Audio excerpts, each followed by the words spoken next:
hello guys, welcome කියලා පිළිගන්නවා මම ලිතු විශේෂ Apple App YouTube channel එකට. එතකොට Apple ලගේ WWDC 26 event එක තිබ්බා 2026 6 වෙනි මාසේ 8 වෙනිදා. එතකොට මෙන්න මේ event එකේදී Apple ලගේ OS වල 27 version එක announce කරා. ඒ කියන්නේ iOS 27, iPadOS 27, macOS 27 මෙන්න මේ වගේ Apple ලගේ තියෙන OS වල 27 version එක announce කරා මෙන්න මේ event එකේදී. හරි. අපි මෙන්න මේ වීඩියෝ එකේදී කතා කරනවා මෙන්න මේ iOS 27 update එකේදී highlight වෙන දේවල් මොනවද? ඒ වගේම මෙන්න මේ update එක support කරන devices මොනවද කියලා.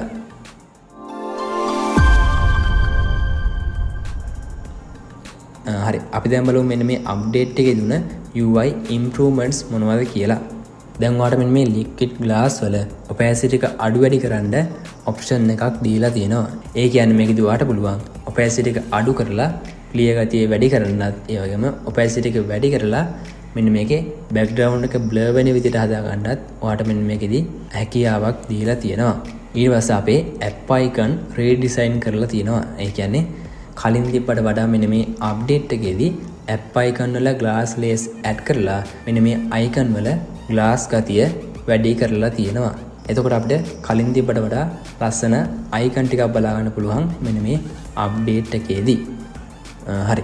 ඊට පස්සේ performance වල improvements කරලා තියෙනවා. එතකොට මෙන්න මේකෙදි කලින් apps open වෙන වේගයට වඩා 130කින් apps open වෙන වේගය වැඩි වෙලා තියෙනවා. ඒ වගේම අපේ photos වල අලුත් photos loading වෙන speed එක 70කින් වැඩි වෙලා තියෙනවා. ඒ වගේම තමයි AirDrop transfer speed එක 80කින් වැඩි වෙලා තියෙනවා. හරි. ඊට පස්සේ අපි බලමු child account වල වෙලා තියෙන update එක මොනවද කියලා. එතකොට මෙන්න මේ child account ගැන ඔයාලට ID ගන්න නැත්නම් මම සරලව ID එකක් දෙන්නම්. මොකද්ද මෙන්න මේ child account එකක් කියන්නේ කියලා.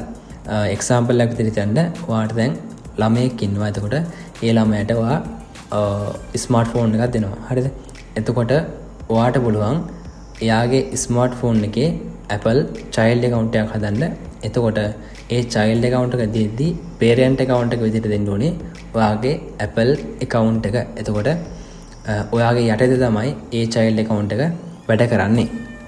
අපි දැන් බලමු මෙන්න මේ child account එක වෙලා තියෙන update එක මොන වගේද කියලා. එතකොට මෙන්න මේකෙදි ඔයාට පුළුවන් ඔයාගේ ළමයා iPhone එකේ කරන වැඩවලට time limit එකක් set කරන්න. ඒ කියන්නේ ඔයාට පුළුවන් entertainment වලට, games වලට, ඒ වගේම social media වලට ඔයාගේ ළමයාට දෙන time එක limit කරන්න. ඊට පස්සේ අපි කතා කරමු මෙන්න මේ event එකේදී ගොඩක් කතා වුණ AI ගැන. හරි. දැන් Apple AI Google Gemini models එක එකතු වෙලා තමයි වැඩ කරන්නේ.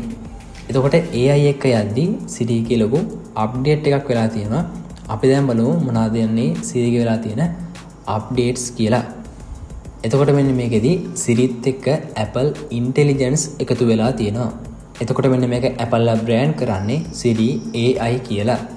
එතකොට මෙන්න මේ අලුත් වුණ Siri වැඩ කරන්නේ වාගේ iPhone එකේ Dynamic Island එකත් එක්ක. එතකොට ඔයාලට පුළුවන් මෙන්න මේකෙදි සාමාන්‍ය මිනිස්සෙක් එක කතා කරනවා වගේ Siriත් එක්ක වැඩ කරන්න. ඒ කියන්නේ context awareness. ඒ කියන්නේ ඔයාලට පුළුවන් දැන් Siriත් එක්ක කතා කරලා නතර කරපු තැන ඉඳලා chat එක continue කරන් යන්න. ඒ වගේම තමයි on screen awareness. ඒ කියන්නේ ඔයා සරලව මෙහෙම හිතන්න. දැන් ඔයා Facebook එකේ උඩ පහළ යද්දී ඔයා හිතන්න ලස්සන place එකක් දකිනවා. එතකොට ඔයාට ID ගන්න මෙන්න මේ place එක කොහෙද තියෙන්නේ කියලා. එතකොට ඔයාට පුළුවන් Siriට කියන්න මෙන්න මේ place එක කොහෙද තියෙන්නේ කියලා හොයලා දෙන්න කියලා. එතකොට Siriට පුළුවන් ඔයාගේ screen එක analyze කරලා අන්න ඒ place එක තියෙන තැන ඔයාට හොයලා දෙන්න. ඒ වගේම මෙන්න මේ අලුත් වෙන Siri අපිට app එකක් විදිහට බලා ගන්න පුළුවන්. ඒ වගේම තමයි අපේ camera application එකේදීත් Siri කියලා වෙනම option එකක් බලා ගන්න පුළුවන්. එතකොට මෙන්න මේ camera app එකේ තියෙන Siri එකෙන් ඔයාලට පුළුවන් camera වල පේන දේවල් ගැන details මෙන්න මේ Siri AI through අපිට ලබා ගන්න.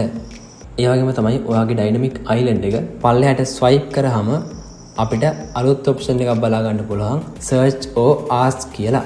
එතකොට මෙන්න මෙතනදී ඔයාට පුළුවන් ඔයාට ඕන දේ type කරලා Siri එකෙන් වැඩ ගන්න. අපි ඊගාවට බලමු passwords වල වෙලා තියෙන update එක මොන වගේද කියලා. දැන් ඔයා හිතන්න ඔයාගේ accounts වලට weak passwords දීලා තිනවා. හරිද?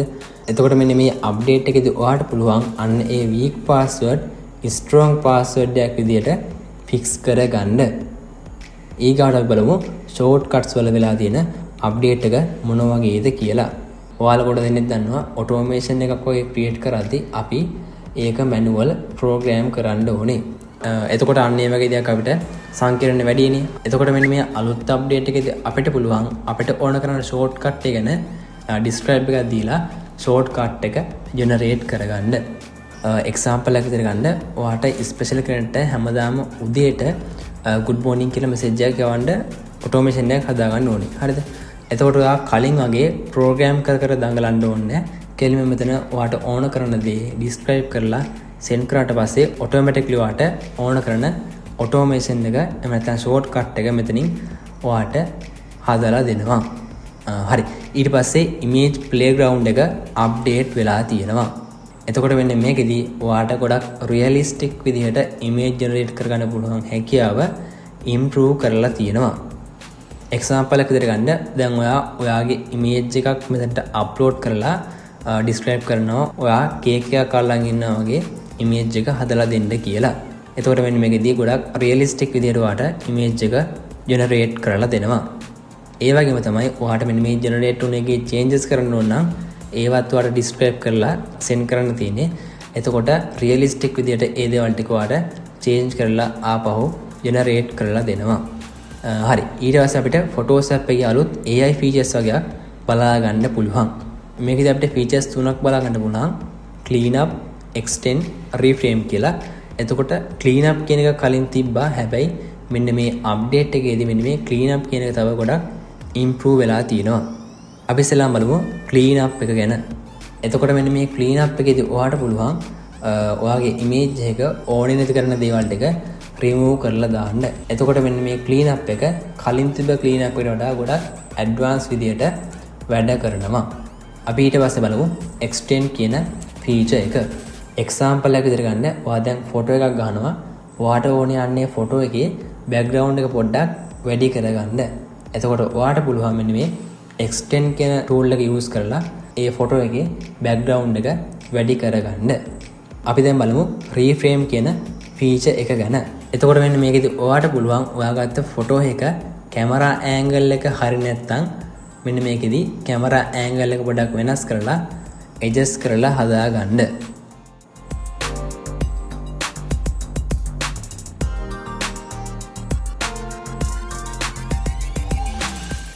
හරි.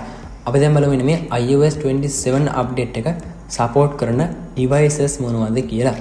WWDC 26 event එකට කලින් අපි හැමෝම වගේ හිතුවේ iPhone 11 series එක සහ iPhone SE second gen එක මෙන්න මේ iOS 27 අප්ඩේට් එකට සපෝට් කරන්නේ නැති වෙයි කියලා.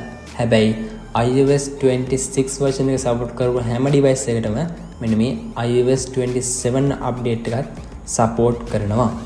එතකොට මෙන්න මේ iOS 27 එකේ developer beta එක රිලීස් වුණේ 2026 6 වෙනි මාසේ 8 වෙනිදා.